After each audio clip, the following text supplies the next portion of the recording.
السلام علیکم ورحمۃ اللہ وبرکاتہ۔ بسم اللہ الرحمن الرحیم۔ فضیلت الشیخ شیخ الحدیث و تفسیر حافظ عبدالغفار روپڑی صاحب امیر جماعت اہل حدیث پاکستان پہ جو جھوٹی FIR درج کی گئی ہے اس کے حوالہ سے یہ مختصر گفتگو ہے۔ 2016 میں مسجد اور مدرسہ کے لیے ایک پلاٹ خریدا گیا، جس پلاٹ کے اوپر قبضہ کرنے کی کوشش کی ایک جھوٹے وکیل عمران شرازی نے اپنے قبضہ مافیا کو ساتھ لے کے۔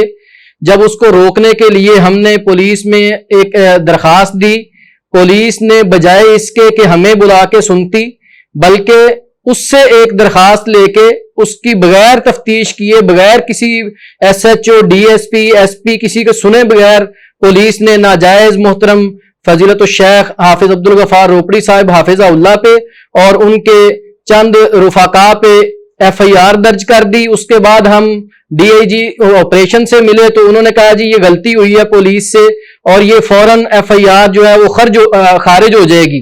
اور آج 2 مہینے ہو چکے ہیں اس بات کو، 2 مہینے لیتو لال کرتے کرتے آج یہ وقت آیا ہے کہ مجبوراً یہ عوام الناس میں اس بات کو لانا پڑا، اور انتہائی پولیس کی یہ بدنیتی ہے۔